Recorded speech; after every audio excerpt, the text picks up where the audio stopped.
Hello, fellow. Well, damn it. I always make myself nervous at the beginning. Hello, fellow travelers. Welcome back. Hope you had a good Christmas. We are here back at it again because we ain't got nothing else to do with our time but whine and complain. I got two returning guests. They loved the podcast the first time, so here they are again to let me know what else they want to talk about. So I don't know what y'all nicknames is, but I know Dex, he goes by sanitation because he take out the garbage. He taking out the garbage right now. That's why he ain't on the webcam. And we also got Kurt. We got Kurt.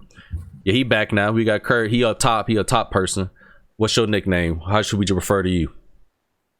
Hold on, wait. Don't call me a top person. Oh, you weird. A bottom? You a bottom? No, don't call me any orientation. Just call me Kurt. Oh no, I'm Oriental. So just to make this fun, so we can open up the podcast, we're going to talk about BuzzFeed's latest. 12 days ago, it was published the 25 worst Christmas presents people have gotten. And here is a live reaction. Y'all can see my screen. Well, I thought you rubbing your hands together was going to start a fire, bro. You might want to put some lotion on them. We don't use lotion, and we just stay youthful in the Asian community. Oh, okay. Yeah, hey, why did you turn around like you had the lotion close? You had the lotion I actually close do. by. I do have a close by. It's behind me, so I'm not gonna get it. I don't even want to know why the lotion is close by, but go ahead. Just 25 gifts, man. Go ahead. All right, let's just see. It says when it comes to gifts, sometimes the gift giver hits it out the park, gets you exactly what you wanted, while other times they get it wrong and you hate, or even worse, ends up being the worst gift you've ever gotten, or you got, however they wrote it. I'm just gonna scroll through this. Number 1. I still live with my parents. They got me a Cards Against Humanity deck. Right after I opened it, they told me I'm not allowed to play it until I turn 18. I was 15 at the time. Okay, one of those time capsule gifts, I guess. I'm gonna be honest with you. I'm gonna be real. You 15, bro. You 15. You ain't lived long enough to get bad gifts, because there's some bad gifts that keep on giving that cause a burn in your body. So 15. If it's anybody, if any of these future picks come through, provided insight from underage people, I don't need to hear it. You ain't lived long enough to have a bad gift, but I might be surprised. Let's keep going. That was okay. Number 2. No, I actually see why he said that, because he's saying basically I got a gift that I got to wait 3 years to operate. You know, like, which I can understand that. Like, all right, that ain't bad. That ain't bad. Let me see. I'm gonna gift you a car. I'm gonna gift you a car, Max. But you know, I know you're 14 now, but you can't drive it until you're 17. That's still whatever. A good gift. I'll take that car. That's like me giving you some bonds. You can't cash in these bonds until they expire in 10 years. But it's money, and teaching you how to save. What's wrong with that? That's different. But real, Cards Against Humanity, I played it. It was fun at first, but after a while, I was just kind of like, this is cheesy.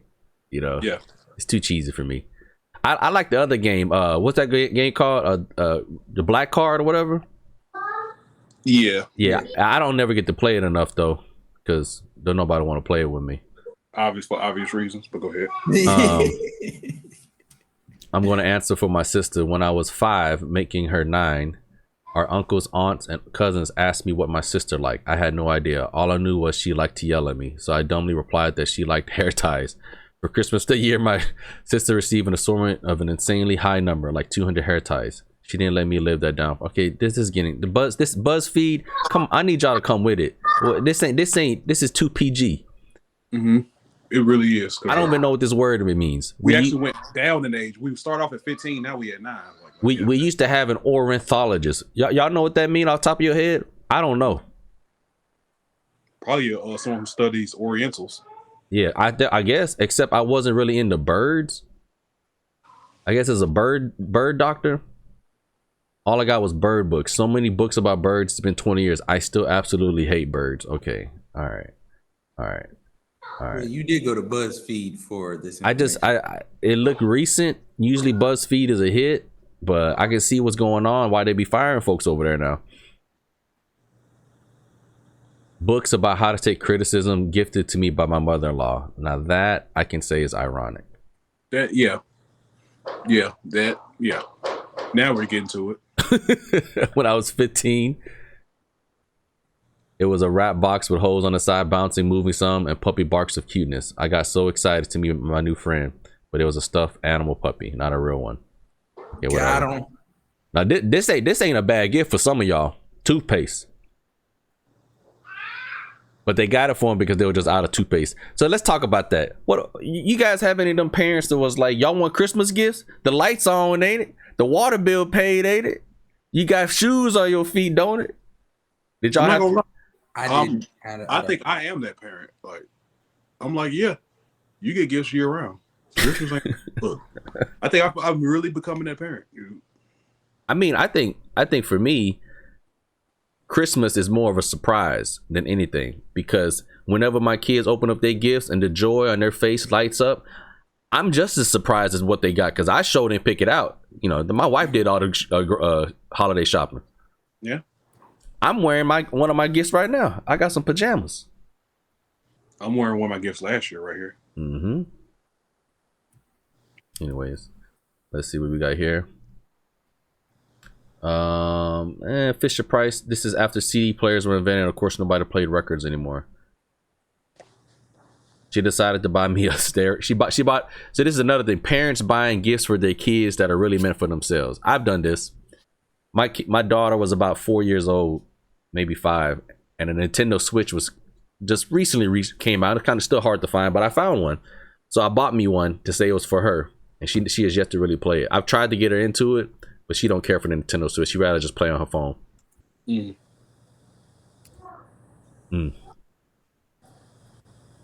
Oh, this is about you, Dex. My cousin bought me a rifle. I've never owned a gun or expressed interest in one, but he bought him just an empty rifle case. Not the gun itself, just the case. I mean, that's one of them gifts where like you buy it for somebody hoping that they never use it so you can borrow it. You know, like you know how like you borrowed $80 from me? You know that there is a good one, because you can actually repurpose that, take it from a rifle case and store anything in that. So I can see that not being a horrible gift. It's just but you know how like you borrowed $80 from me and I'm still waiting to get it back? No, I don't know how I bought $80 from you. I thought that was a gift. See, I thought that was a gift early. Let me tell you guys how bad or I think how life thinks it's so funny. Dex owes me $80 for the last. I'm looking at my skin watch. But 2-3 months, right? Mm-hmm. You know, he hits me up all the time about everything, right? And then we did Secret Santa this year. Guess who was Dex's Secret Santa? My broke ass. And I still bought him gifts, hoping that he'll be able to, realize that we still friends. Excuse the noise in the background. Y'all can hear that? No. Okay, yeah, they people vacuuming behind me. It was my first Christmas my father and current stepmother had together. Each of my step siblings got a new laptop, while I got a $20 gift card to McDonald's. Y'all got siblings? You guys have to fight over gifts? No, I ain't never had to fight over. Not fight over gifts now. I mean, I would say each of my step siblings got a new laptop. Dang. That's what it come down to. The mama thought more of her own kids than you, and the father, it was his fault. Dang. And this is titled 25 worst gifts, because I think that's just bad parenting right there. That's just not a thing. It's just bad parenting, or step parenting at that. You're showing the favoritism. Yeah, this is another bad parenting. My brother asked for the guitar, but not me. But I was gifted a guitar for Christmas, and he was so upset. Well, here's the thing: just give him the guitar. That's what he did. He just ended up sharing it with them. Yeah, just fine. Yeah. I played a guitar. I ain't played in a minute, but I can see how that could be devastating. But I mean, guitar, like a guitar, you can get a cheap guitar for like $50 from the pawn shop, for real. First of all, you can't just get any old guitar. You know that. I thought you played guitar. Yeah, but I'm just saying, if this is your first one, you need to get a cheap one, so you just learn how to play, and then if you actually enjoy it and like it, then you decide to pay for more. See, that's how I know you don't know how to play, bro. You just I actually own 2 guitars. Oh, how much they cost? The first one was a cheap one, was $150. The second one was what? You basically proved this point. Yeah, I know it was cheap. So I'm just saying, I do know about guitar. See, number 11. I don't think this is a I don't think this is a bad gift. I think this is like one of them gag gifts. When I was in 6th grade, 95, my parents got me a CD case. I didn't have any CDs, but they probably was like, CDs nuts. All right, we're going to the next one. No, actually, that's one of those gifts that you build on. Like, yeah, you know, that's kind of like a Pandora bracelet. So, you only got one charm, but you know, eventually CDs are going to be the new thing. So that was I would say as an adult, I've bought more gifts for the house. You guys do that? Buy gifts for the house? Yeah, that's what that was my Secret Santa list stuff for the house. Nothing for me. And a lot of the things I really enjoy are organizers. I got like some lazy Susans to help organize my drawers and cabinets. I got some refrigerator organizers, things like that. Just because I don't know. It's just I feel like when things are out of place, it makes me a little bit more irritable. But when things already belong, it gives me a sense of calmness. I guess they call that OCD. I'm not too OCD.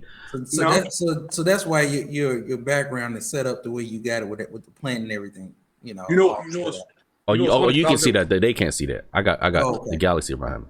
What do you say? You know what's funny? I was actually watching a link about depression with your home, like where your home is set up, and that clutter is definitely something that causes, like, you know, or help contribute to depression. So they was talking about ways you can strengthen your house, like with obviously plants, organizers, soft edges as opposed to hard sharp corners and stuff. So yeah, there was just a long list of things, you know, like, you know, also the colors and the tones in your house. Yeah. So yeah, organization can help. You know, I won't say it won't help cure depression, but it help make you feel better. I say with anything that's going to be slightly irritating, it's just like a disease, right? It starts off small, but if you leave it untreated, it can spread. It can make things worse. It can exasperate. So sometimes big problems like cleaning the house, like my house could be real cluttered. And the best way for me to start is just start in one section. I do the visual check. I walk into a room and I just look what looks out of place and what could be tidier. And then you just slowly do it one at a time. And they start at one room and then don't try to do it all at once. Just start at one room, get it done, and just be like, yes, this room is clean, close it off, and then now move on to the next room when you have the energy. You're not gonna have all the energy in one day. Now sometimes you will. But you know, sometimes you won't, and I'm not being a hypocrite. This is when I clean by myself. I still sometimes need help, like I hire cleaners, and sometimes they're actually here today. That's what I'm saying. Your house is pretty big. You should hire cleaners. You know? I do. They help out for in between, like they come twice a month, but for the most part, like on the daily, my kids every day they tear up the whole playroom. All right, number 12. Grandma got me a pair of jeans that were too small with a card that read "Lose some weight." Oh my God! Then maybe you'll fit into these. That's a good gag gift. Never buy clothes that don't fit because you will never wear them, and don't buy clothes in anticipation that they will fit. Like, oh, let me get a bikini for the summer. Not to say I buy bikinis, but I'm saying in general, like buy less clothes and make sure they fit so you actually enjoy wearing them, and then work out. And if you lose weight or gain weight, you buy the right clothes to fit.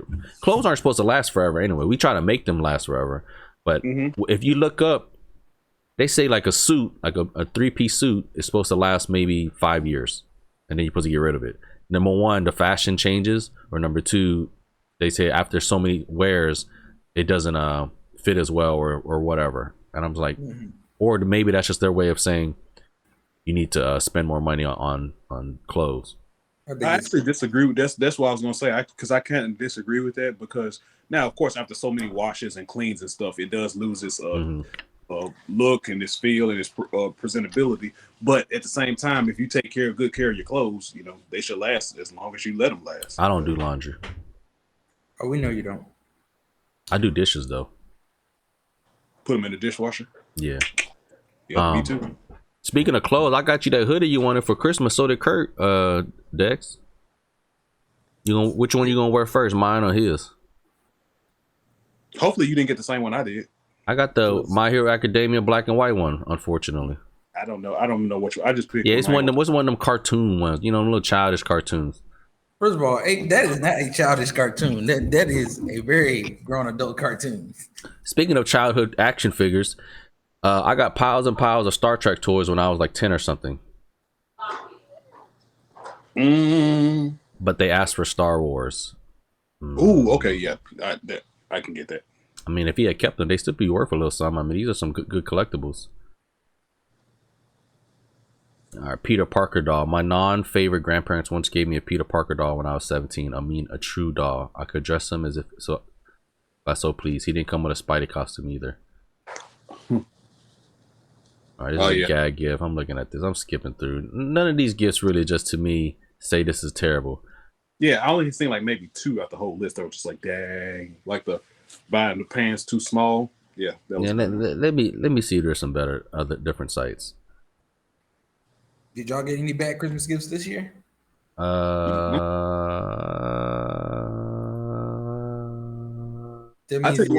I didn't. I did good. Sound like you didn't like something from your kids. That's what it sounded like. No, because I could actually. My kids didn't give me none. I could tell you a bad Christmas gift I got before. It's just like, because I wore polo a lot, and polo everything. I used some U.S. Polo Association or Beverly Hills Polo Club. I was like, it's not the same. Yeah, I got in that before. Yeah, it's not. Ain't nothing wrong with that. It's like it's. I understand the thought, but that stuff never got worn. Yeah, it was straight to Goodwill for me. Yeah, like sometimes I rather have no brand. You know what I mean? Oh yeah, that's usually the best. I prefer don't buy me clothes at all, like because you're gonna buy a style that you think I would look good in, but I may hate. So just don't buy me clothes. Or just buying wrong size. No, which usually happens to me every single year by my parents. Yeah, that's because you're little, and the children's section only got so many sizes that you would patterns that you like.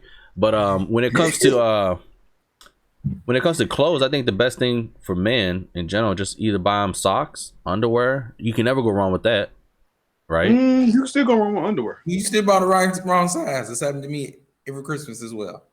Hold on, what size underwear you wear? No, not trying to, not trying to get too deep into it. I'm an adult small. I'm a kid size. Whoa, man, little booty having that. I'm like a medium to large. Right now I'm a large. I need to lose some weight, but usually I can fit into a medium. You cutting this out, right? I mean, unless you want me to. He didn't look like he's gonna cut that out. He didn't look like he was gonna cut. Unless you want me to.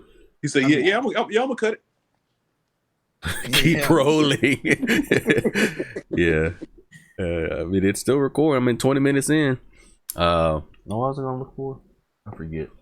But no, I mean, I just figured like you can't go wrong. Like I told my wife directly. I said, when it comes to any gift, please give me a gift that I would enjoy using, or as in it's not requires me to do anything to use it. Like if you give me tools mean, hey, I want you to work on something. Which I'm not saying I'm opposed, but it means, hey, this is great. Unless I specifically asked for it. Like one time, Father's Day, they got me a whole drill set, completely battery powered, which is great. I still use that all the time, But I asked for that. But that's just it's equivalent if I were to buy my wife, hey, honey, here you go, a vacuum cleaner for you, so you don't have to stay so long vacuuming. Like, it's just like it's not a gift you enjoy. You want it to be good when you have to use it, but you're not looking forward to have to use it. Because it means you're working. The enjoyable gift and something that you can use, not necessarily on a daily, but often, right? See, unless you're getting somebody one of them automatic vacuums or the robo vacs, I think that's it. Yeah, that's fine. Yeah, I bought one of those. I'm be honest, they're okay, but they're not as good. You spend so much time looking for them around the house, and I got one. I don't even have it plugged in right now. Oh, so you have the non-navigation one? I know I got it. I'm just waiting for my house to get. Like I'm getting cabinets installed because then once they're installed, I'm gonna put it somewhere and then let it do its thing every night. But it's just a matter of I'm being lazy. Yeah. No.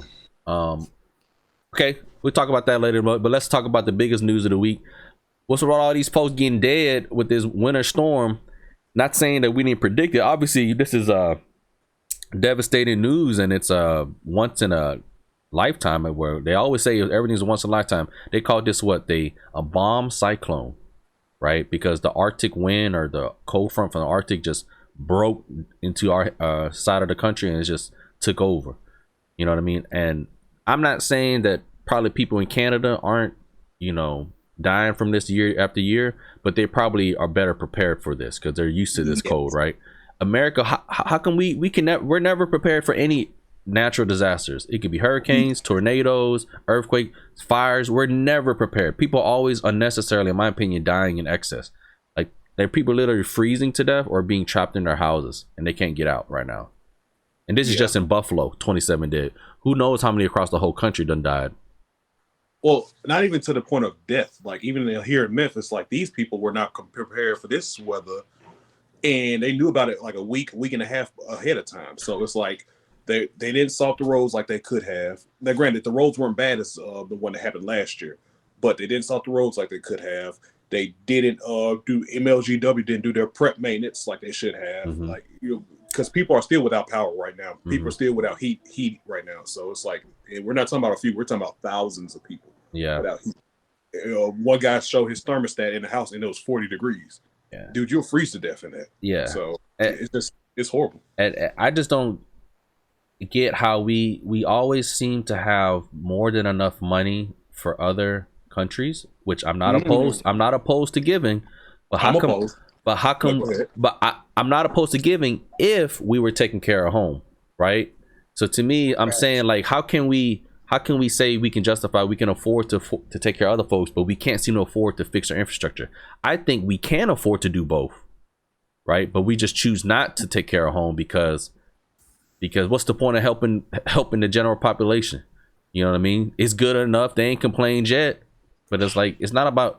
It's like for instance, Texas for the last couple of years have been struggling with these blizzards. You would think Texas being as far south it is, they'll have they won't have to experience all this snow issues, but they're realizing now that it's nothing to do with the snow. It's so many people live there drawing all their electricity. Their grid isn't prepared to heat all these homes with electricity for whenever any kind of snow comes. And even now they're still experiencing what they call rolling blackouts. I mean, where they're just cutting people's houses off so the grid doesn't blow up like it did the other year. That's what Memphis, they're about to roll out their first blackouts. They just said that in the news the other day. Yeah, and then I don't know why, like all this money that they could be spending on improving the grid, there Texas doing political stunts still, dropping off migrants near the vice president's home on Christmas Eve, which I'm sure for the paper sounds great. And I'm not here to be a conservative or a liberal. I'm just saying, like, somebody estimated it cost $20 million to send those folks over there. Could you imagine what $20 million could have did to keep people from freezing in their homes in Texas? And this is the second time they done did this. The last time they flew people out to Martha's Vineyard from Florida. Like, I don't understand what's the point of that. Like, oh, okay, the border needs to be checked. Okay, let's fix the border. But y'all not fixing the border. Y'all not fixing the grid. What else they ain't fixing? We got home prices going up. Ain't nobody doing nothing. And this ain't really a political podcast. I'm just saying, like, everything kind of adds up, right? The winter that hurt folks, and in the end, everybody's still pointing the finger at one side or the other. And we just out here in the cold. I'm in Arizona. I'm chilling. Sorry for y'all. All I know is we ain't had these weather problems when Trump was in office. What do you mean? What do you mean? He had a bunch of natural disasters. That Joe happens. Needs to get it together. Joe need to tell that cold could go back to where it came from. He just inviting the cold across our borders. You know what I mean? As soon as that man got in office, we had a blizzard. No, dude. Miss me. Them gas prices looking good though right now. Yeah, real good. Mm-hmm. For the first time in a long time. Even though I drive an electric car, it don't really impact me. But eventually, somehow it do downstream. I won't say downstream, like later on down in the economy. Because what I'm saying, I think petroleum is heating up the electrical grid that charges my car. But it is what it is. All right. Anyways, our thoughts and prayers go out to these folks in Buffalo for sure. Hopefully this is the last of it, but I don't know. This is an early winter start. Like, my prediction is February is usually the coldest month, right? January, February is usually the coldest. So we still in December. I think it's only gonna get worse in regards to the frigid temperatures. Hopefully no more blizzards, but we gonna see. They say ice cold, ice cold. That's all they say.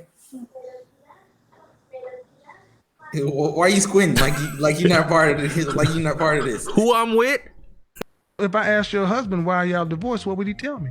Domestic violence. Okay. How often did you beat his ass? No, I'm the victim. And I'm okay with that. I thank God I got out alive. And how long you been divorced? For 2 years. How long were y'all married?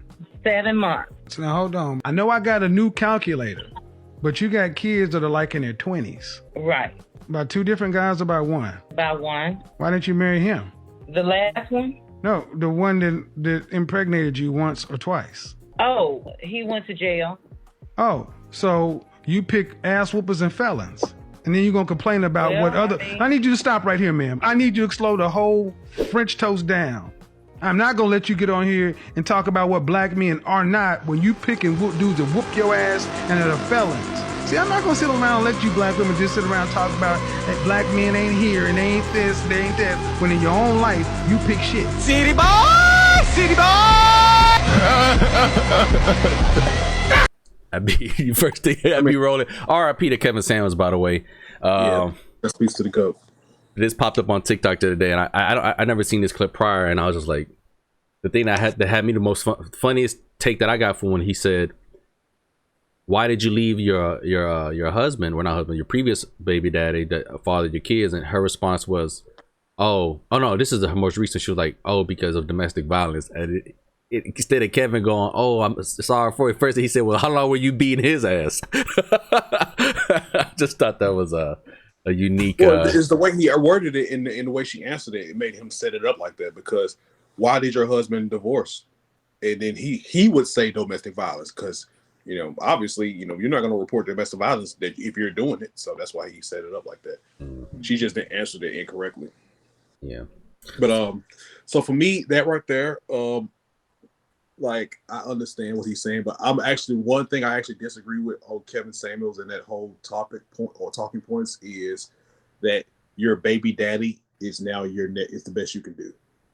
I disagree with that simply because of the fact that you can like improve yourself as a person, go start going to church, get a better job, and actually change your outlook on life, men, relationships, marriage, all this stuff, You live that city girl life in your early 20s, whatever, and then you move on and like say, okay, I actually want to build a family, even though I got kids with a trash dude. I'm a better person, so I expect better. No, I don't think he's saying if you have a kid with somebody, you should try to make things work with them regardless of the situation, or if you're a fool to leave that person. I think what he was saying is you're here on his show talking bad about black men, saying black men ain't this or that, right?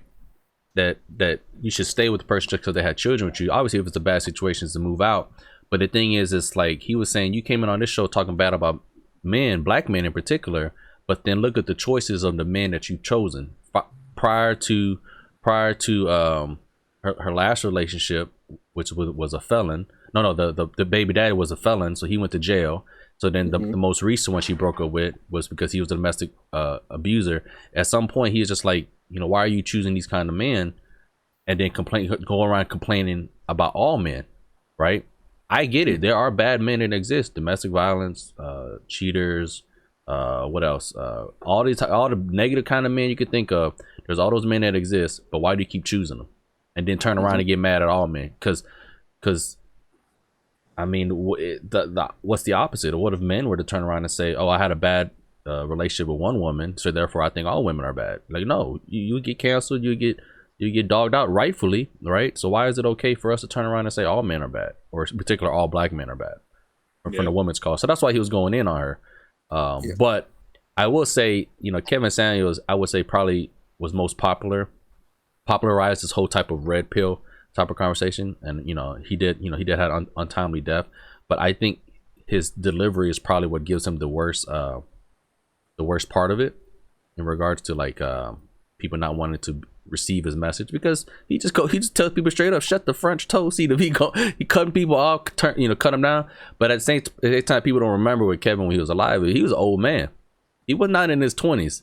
He was not in his 30s. He done lived a long enough life to give up his patience. So whenever somebody came on his platform and they paid, and don't get me wrong, they paid to be on his show. He did not just take guests for out of the goodness of his heart to try to give out advice. He was like, you are paying me to give you advice, good advice, objective advice. But if you're coming on here being delusional, talking nonsense, talking bad about, in particular, his demographic, he's going to does not stand for it or sit for it, I guess, and hold you accountable to an extent. Yeah. So, but I also understand his delivery was probably not the most tactful. So, as a person seeking advice, you have to understand, like, like like how do you like, are you gonna really change if somebody going in on you, right? Or at least it's how it feels. But Yep. but me as a third party that's not involved, I'm listening to it, I'm like, he's being objective, but he's also, you know, it maybe come down to it is, you guys tell me as black men, do you feel like sometimes your thoughts and your ideas are not as received well just because you maybe people are just looking at who it's coming from versus what you're saying? I think the whole delivery argument to me is kind of, and the reason I feel, it's all opinionated. I feel the reason he delivered that way is because we're in a state of emergency. Like we ain't growing the community. Like people are not getting married. People are not having babies. But you know, we're having two different households. Babies raised in two different households, which is bad. So we're in a drastic time. So if I deliver a message to you via text message, that's a form of delivery. If I yell and scream at you, that's a form of delivery. It's just about my timing. Sometimes I'm gonna have to deliver it to you via text message. Sometimes I'll have to deliver it to you via cursing or screaming at you. If you're about to walk into the middle of a street and a bus is coming, you think a text message is gonna work? No. Yeah. So that's why I have to yell and scream, "Hey, stupid, get out of the street!" The urgency's there. The urgency has to be there because I can agree. Like not just in the black community, but in general. Like, what is the just think about it in general. What is the benefits of getting married and having a nuclear household these days? To at least to the younger generation, what would be the benefits outside of a ceremony? You have a ring on your finger, but financially, maybe you get to pay lower taxes, but the risk for men is higher than it is for, you know, I would say for women if they were to decide to dissolve the marriage, right? Because what happens if a woman wants to leave a man? Like, he most likely would still have to pay child support because he probably won't get full custody of the kids. You guys can look up the statistics. What was the likelihood of divorced parents being able to maintain the majority of what is it called when you get more of the time with the kid? Yeah, majority of the custody. Like, if you have more than 51%, you're gonna get paid child support. If you have less custodial parent, so think about it. Like, if you get less than 51%, you're gonna be the one paying child support for the other half of your 50. You know what I mean? The other parent that just has to collect the check or whatever, that's for child support. And then as for, you have to pay alimony or you have to pay other things, you know, or cut or split all your assets in half. It just depends. If they're both making income, it's probably more even, right? Because you can just figure out who paid for what. It should be, but I don't think that's how it ends up being. No, because you know, if the man typically makes more, then yeah, it's still gonna be alimony payments and all that stuff. Because you put her up in a certain lifestyle, it's what you have to pay for up to half of your marriage. So if you were married, let's say 7 years or 8 years, then yeah, those next 4 years of after divorce, you got to pay for a certain amount to keep her, uphold her. Yeah. So I mean, it just depends. I mean, it depends on everybody's different situation, but you know, you have to just ask yourself, what is in it for men or women to get married? Like who you know. And speaking on topic, we want to circle back to Mr. Old Nick Cannon, who been on the internet complaining that he got to go to 11 different households for Christmas and complaining about he ain't spending enough time with kids. So some people idolize that, and I'm like, bro, just get off the internet because everybody gonna clown you because nobody told you to have all these different households with these different women. He can afford it though. A bad example. He can afford it, but now he complaining about he ain't got enough time to spend with his kids. Sir, you setting up bad examples. Yeah, I mean, I don't know. I mean, it's tough either way because even if you can be there, you can come home every day and be there for your kids, but we still spend the majority of our life away from our kids, no matter how much we try as I think as men, because we got to go work, we got to be, you know, do what we got to do. I mean, I think I spend a lot of time. I work from home sometimes, so it's like I get to see them a lot, but at the same time, as society, just men and women, like we're having to work way longer hours than our parents did set to raise us, and that's nothing to do between men versus women. This is just generational. Like, we are spending less time at home because we cannot afford to. We have to work. You know, I would say most of my time that I've been as an adult has just been trying to figure out side hustles, just to figure out ways to make more income so I can be less vulnerable to recessions or less concerned. Like I'm always paranoid that hey, you lose your job, this is what's gonna happen. You know, you lose. You know, I'm doing this podcast now. You know, not because I think it's gonna make money, but who knows? Y'all keep liking and subscribing. Shoot, we might be on cloud 9 tomorrow. I might be able to pay for my utility bill. Dex might be able to pay me back $80. I might will, but right now, shoot. But this is my channel. I ain't breaking them off none. I'll give you some, Kurt. Well, I mean, you just take it out once you start making money. You just take it out of where I'm not going.